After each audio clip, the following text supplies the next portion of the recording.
Excellent, hein? C'est un de mes gospels préférés, celui-là. Ok, on va se lever. On va lire ensemble l'Épître aux Colossiens.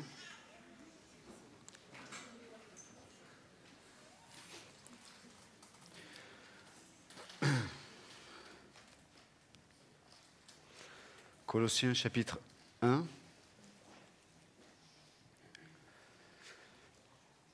Verset 24.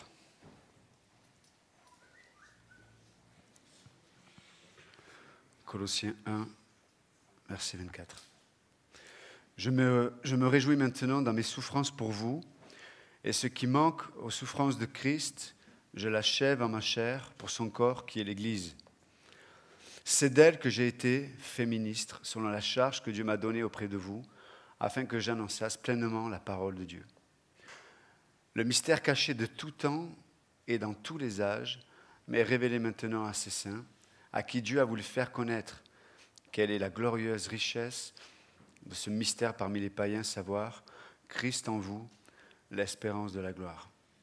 C'est lui que nous annonçons, exhortant tout homme et instruisant tout homme en toute sagesse, afin de présenter à Dieu tout homme devenu parfait en Christ. C'est à quoi je travaille en combattant avec sa force qui agit puissamment en moi. Père Céleste, merci encore pour tout ce qu'on a entendu ce matin, pour le témoignage de ce que tu fais dans la vie des hommes ici-bas, ces jeunes gens de chacun ici. Que ton esprit continue de parler puissamment ce matin. Prions cela dans le nom précieux de Jésus-Christ. Amen. Vous pouvez vous asseoir.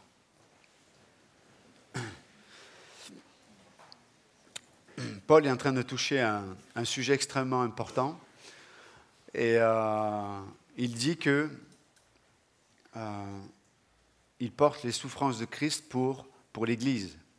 Alors, dans le contexte, il ne parle pas de ce qu'il vit, de ce qu'il souffre, ne pallie pas à ce que peut-être Christ n'aurait pas accompli. Or, Christ a tout accompli.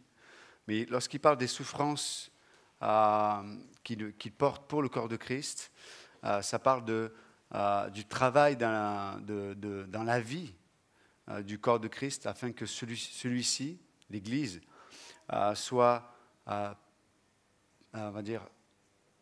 plus en plus à l'image de Christ. Donc, par ses souffrances, il amène l'Église à ressembler à sa tête. Et la tête de l'Église, c'est Jésus-Christ. Et pourquoi il dit qu'il pallie à ce que Christ n'a pas pu faire, c'est que Christ est au ciel, et nous sommes sur la terre. Et par le Saint-Esprit et la vie de tout un chacun, nos vies vont compter pour que nous puissions ensemble être à l'image de plus en plus de Jésus-Christ. Et s'il y a bien aujourd'hui un domaine qui est sous le projecteur du diable, c'est bien l'Église. On voit de plus en plus, et j'en parlais avec plusieurs frères et sœurs cette semaine, mais on voit de plus en plus de chrétiens qui vivent une vie chrétienne par procuration. On se nourrit sur Internet, on se nourrit par des livres, on fait plein de choses. Mais en vérité, cette vie-là n'est pas la vie chrétienne. Parce que la vie chrétienne, une grande partie de la vie chrétienne, est de s'offrir pour le corps de Christ. Et c'est ce que Paul nous dit là. Dieu nous a donné, quand on vient à Christ, on reçoit tous, on reçoit le Saint-Esprit. Donc Dieu lui-même vient habiter en nous. Et la Bible dit que Dieu a donné des dons aux hommes. Donc chacun ici qui a reçu l'Esprit Saint, vous avez reçu un don. Et ce don est fait pour édifier le corps de Christ. Édifier le corps, c'est-à-dire construire, façonner à l'image de Christ l'Église. Et quand je parle de l'Église, c'est nous. Ce matin, nous sommes l'Église parce que nous sommes rassemblés et parce que Christ est au milieu de nous. Et c'est intéressant parce qu'à plusieurs reprises, que ce soit dans Philippiens 1 ou dans Colossiens, on voit Paul qui parle du mandat qu'il a reçu de Dieu, mais du mandat que chaque croyant a reçu pour souffrir pour le corps de Christ. Quand je viens exprimer mon don dans le corps de Christ, c'est vrai qu'il y a une grande joie, il y a une grande plénitude, mais la plupart du temps, il y a une forme de souffrance pour le corps de Christ. Quand un pasteur prépare ses messages, porte sur lui peut-être des fardeaux qui sont dans le corps de Christ, il porte des choses que personne ne voit, que personne peut-être ne peut porter, à part lui, puisqu'il a reçu un mandat de Dieu. Mais au lieu de faire peut-être ce qu'on voudrait faire ou ce qu'on a envie de faire, il y a des décisions, il y a des choix qui amènent une forme de souffrance. Mais ces souffrances, on est appelé à les porter pour l'édification du corps de Christ. Regardez ce que dit Pierre dans 1 Pierre chapitre 3, verset 18. Il dit, mais Christ aussi a souffert une fois pour les péchés, lui juste pour des injustes, afin de nous amener à Dieu, ayant été mis à mort quant à la chair, mais ayant été rendu vivant quant à l'esprit. Et regardez ce qu'il dit dans 1 Pierre 2, 21. 1 Pierre chapitre 2, 21, il dit, mais et c'est à cela que vous avez été appelés, parce que Christ aussi a souffert pour vous, vous laissant un exemple, afin que vous suiviez ses traces. On peut voir que Christ a souffert pour des injustes. Souffrir pour le corps de Christ, c'est très souvent souffrir pour des situations, des relations qui sont injustes. Et c'est vrai qu'aujourd'hui, on est dans nos sociétés, notamment nos sociétés occidentales, où on est tellement dans cet individualisme exacerbé. On vit pour nous, on cherche à tirer la couverture toujours dans notre direction. On est tellement pris par un rythme le rythme de la vie qui nous est imposé parce qu'on fait des choix. Parce que nous faisons des choix qui font qu'on se trouve imposé par un rythme de vie. Des choix professionnels, des choix familiales, des choix relationnels. Il y a plein de choix que nous avons pris et qui nous imposent un rythme de vie qui fait que très souvent, nous sommes en marge de ce que l'Écriture nous appelle à vivre. Souffrir pour le corps de Christ pour le construire. Vous savez, quand on vient dans une église, quelle qu'elle soit, il faut peu de temps avant qu'on y trouve des problèmes. C'est vrai.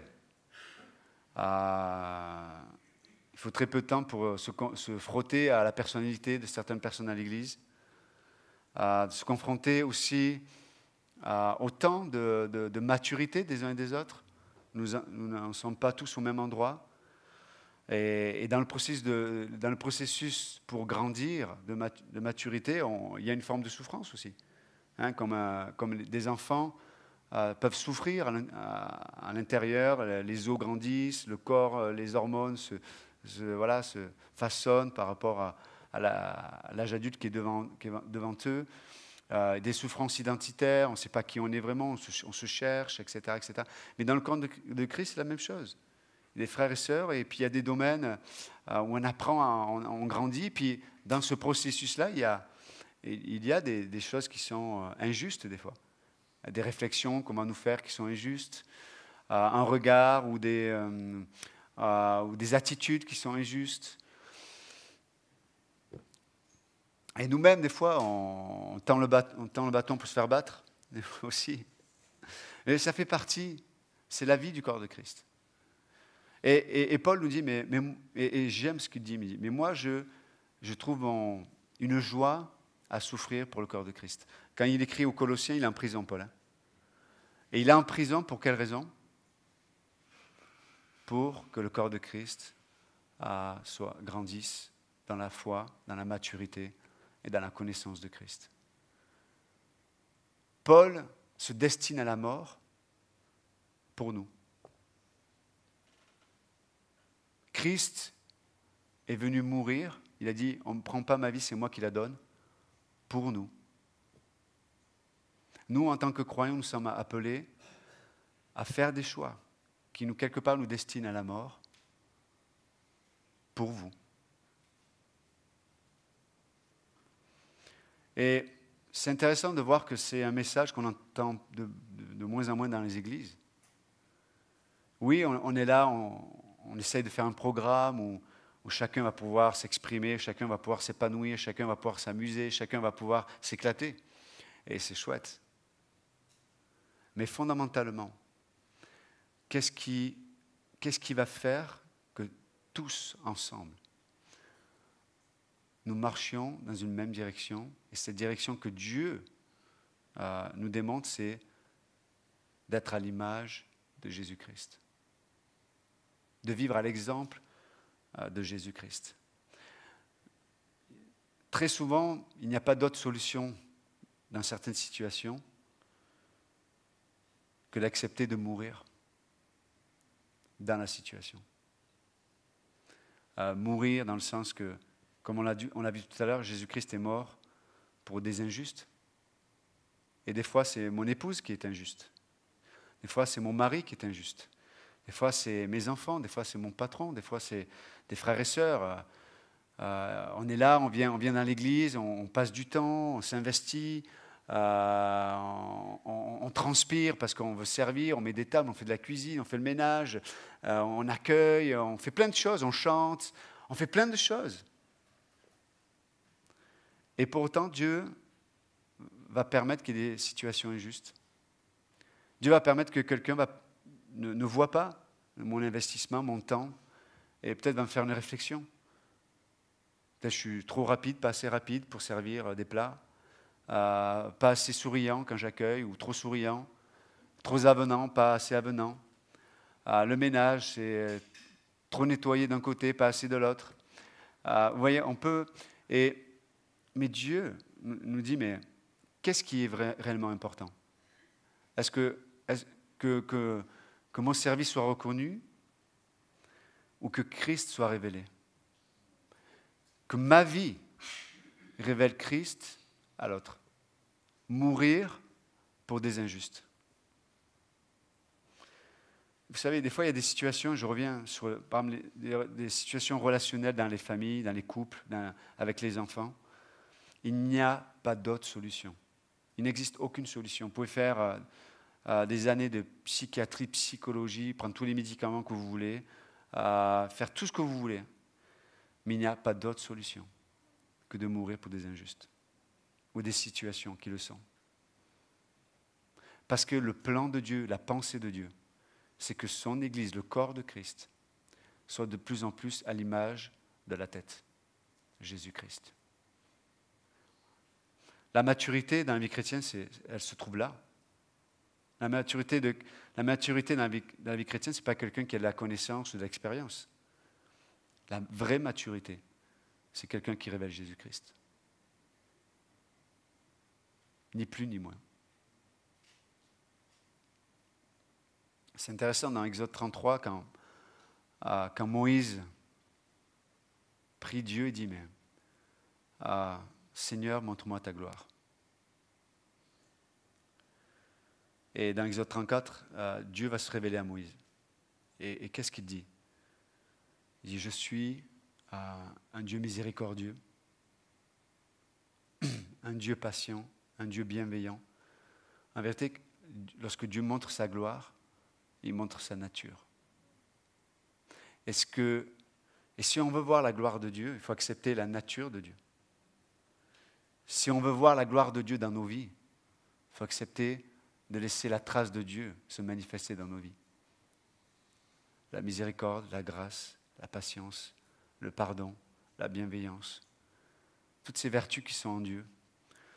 Et c'est ce que Dieu nous appelle à vivre les uns des autres. Moi, je suis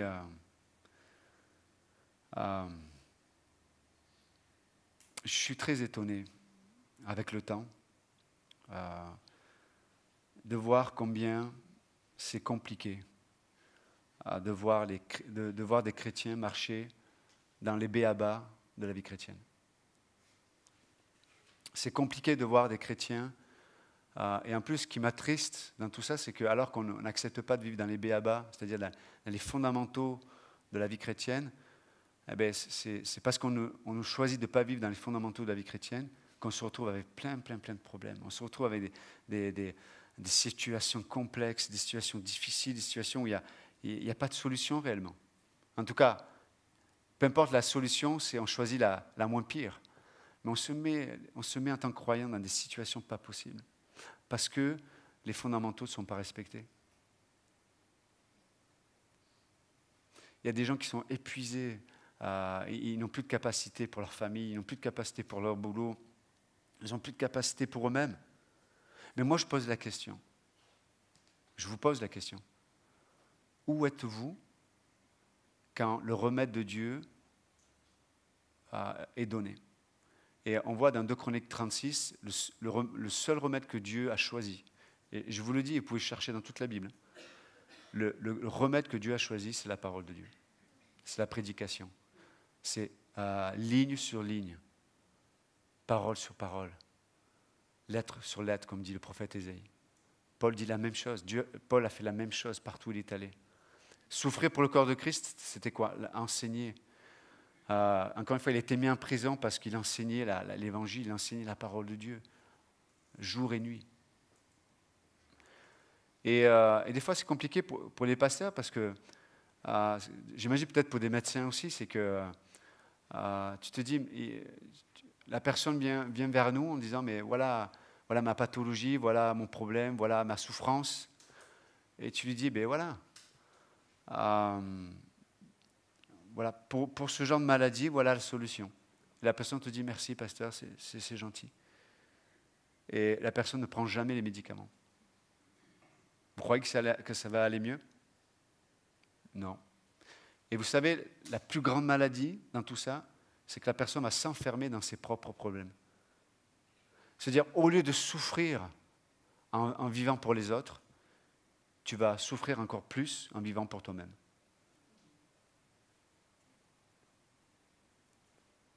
Il n'y a pas plus reposant que d'aimer. Celui qui aime se repose. Mais qu'est-ce que c'est aimer? Jésus dit, mais quelle est la différence entre vous les païens? Si vous aimez ceux qui vous aiment, c'est quoi? Qu'est-ce que vous faites de plus? Mais d'aimer ceux qui ne sont pas aimables, d'aller vers ceux qui sont perdus, d'écouter la parole de Dieu. Ça, c'est commencer à aimer. Quand on se réunit là, Dieu se plaît, mes amis, frères et sœurs, on n'imagine pas à quel point nous réjouissons l'Esprit Saint quand on se réunit, quand on fait des choix de venir écouter la parole de Dieu. Malgré bon gré, si les circonstances adéquates, idéales, étaient quotidiennes, se dit-on, je serai là, quoi. Mais vous savez très bien que la vie, c'est pas ça. Les situations adéquates, idéales, elles font pas partie de notre quotidien. En tout cas, elles sont rares. Vrai ou pas? Circonstances extérieures, circonstances intérieures, l'emploi du temps. Il y a plein de choses qui font que. Mais mes amis, ce que disait avec les jeunes, mais il vaut mieux choisir les souffrances que Dieu nous propose de vivre que de refuser ce que Dieu nous propose pour nous créer nous-mêmes nos propres souffrances, là où Dieu n'a pas de provision. Vous vous souvenez avec Jacob, Genèse 32? Dieu est venu transformer Jacob pour son appel qui était d'être le patriarche d'une grande nation. Mais jusqu'à présent, il vivait pour lui-même. Et l'ange de l'Éternel vient le rencontrer alors qu'il est seul, en train de magouiller, encore une fois, et il va lui casser la hanche. Mais on voit que Jacob va accepter la souffrance que Dieu met dans sa vie. Il dit, mais je ne te laisserai point partir, que tu m'aies béni.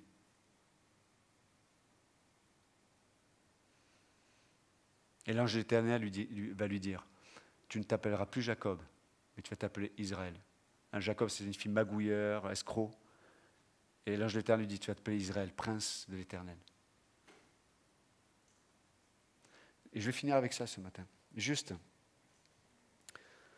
vous savez, on peut tous intérioriser nos blessures, nos souffrances. On peut tous se donner des excuses très naturelles, très charnelles. Mais la Bible dit que le juste vivra par la foi. Moi, je pense, par exemple, on a un projet d'école, mais le projet d'école n'est pas pour nous. Hein. Je m'adresse plutôt aux parents. Vous, parents, le projet d'école, c'est pour nous, les responsables dans l'Église. La plupart de ceux qui sont engagés dans l'école, ils n'ont pas d'enfants. C'est pour vous. Si vous ne vivez pas par la foi, si vous ne vous tenez pas dans de saines convictions, si vous ne choisissez pas de mourir pour vos enfants, moi j'ai d'autres choses à faire. Hein. Et je vous le dis clair et net. Si vous n'êtes pas prêt à faire des choix de foi, des choix de conviction, des choix qui font que vous allez être différents. Alors, et oui, ce ne sera pas facile, oui, c'est compliqué, oui, ce n'est pas idéal, mais c'est sain. C'est oint, c'est de Dieu. Et c'est ce qui va faire la différence entre un homme et un autre homme. Ceux qui ont marqué l'histoire, ce sont des hommes et des femmes qui ont fait des choix différents des autres. Ce sont ceux qui ont choisi de payer le prix, alors que d'autres ont choisi de ne pas payer le prix. Est-ce qu'on veut être différent ou est-ce qu'on veut continuer à vivre dans le flot de ce monde? Juste avoir notre confort. Mes amis, Paul a choisi. Je vais finir ma vie en prison, je vais même être exécuté. Mais mes souffrances que j'ai choisies en Christ, vont vous donner la vie, vont vous édifier, vont vous construire, vont faire qu'on va tous, ensemble, grandir et être à l'image de plus en plus de Jésus-Christ. Je sais que ce que je dis, ce n'est pas facile à entendre, mais pourtant, c'est dans l'Écriture et c'est clair et net. Et Dieu désire, et Dieu attend, et Dieu m'attend, Dieu vous attend, Dieu t'attend à vivre cette réalité. Dieu t'attend à aller sur l'esplanade à évangéliser. Je vous le dis, Dieu t'attend. Si tu as une famille, ta femme reste ou ton mari et tu viens. Dieu t'attend à venir au culte. Dieu t'attend à venir aux études bibliques. À nous de choisir la vie que nous voulons vivre avec Dieu. Je choisis de souffrir pour édifier, construire le corps de Christ. C'est extraordinaire. Quelle onction. Vous savez ce qui amène l'onction, c'est-à-dire la présence de Dieu manifeste dans l'Église, c'est lorsqu'individuellement, chacun d'entre nous, on prend des décisions de foi. C'est ce qui amène l'onction dans l'Église, c'est ce qui amène l'onction dans les familles. C'est la Bible dit que l'onction brise le joug. Qu'est-ce qui va briser le joug des malédictions de famille? Des liens qui sont dans les familles. C'est l'onction de Dieu. Mais ça ne se passera pas s'il n'y a pas des choix individuels, des choix de foi, des choix basés sur l'Écriture. Parce que c'est Dieu qui s'engage, c'est le seul remède. Et je finis avec ça. Dieu a jugé Israël sévèrement parce qu'ils avaient refusé pendant des siècles les remèdes de Dieu. Ils ont méprisé, ils se sont moqués, ils ont tué les prophètes, ceux qui amenaient la parole. Et on peut le faire d'une façon ou d'une autre dans notre existence. Donc ce matin, je relis juste ce passage et je finis avec ça. Colossiens chapitre 1. Vous voulez le lire avec moi? Et regardez ce que ça produit au milieu des circonstances les pires. Regardez, verset 24. Il est en prison, Paul. Je me réjouis maintenant dans mes souffrances pour vous. Et ce qui manque aux souffrances de Christ, je l'achève en ma chair pour son corps qui est l'Église. Waouh! Qui est l'Église? C'est d'elle que j'ai été fait ministre, selon la charge que Dieu m'a donnée auprès de vous, afin que j'annonçasse pleinement la parole de Dieu. Vous voyez ce qu'on dit? Le mystère caché de tout temps et dans tous les âges. C'est-à-dire que le centre de la pensée de Dieu en créant l'univers, c'était l'Église. Vous ne pensez pas qu'elle va être l'objet de l'opposition la plus farouche de l'ennemi? mais révélé maintenant à ses saints, à qui Dieu a voulu faire connaître quelle est la glorieuse richesse de ce mystère parmi les païens, savoir, écoutez bien, Christ en vous, l'espérance de la gloire. Ah. C'est lui que nous annonçons, exhortant tout homme et instruisant tout homme en toute sagesse afin de présenter à Dieu tout homme. Et là, je reviens à ce qu'on vient de dire, devenu parfait en Christ. C'est à quoi je travaille en combattant avec sa force qui agit puissamment en moi. Vous voulez de la puissance spirituelle? Qui veut de la puissance? Qui veut être fort en Christ? Ben, souffre pour le corps de Christ. Et tu vas voir la puissance et la force de Dieu dans ta vie. Que Dieu vous bénisse. Merci.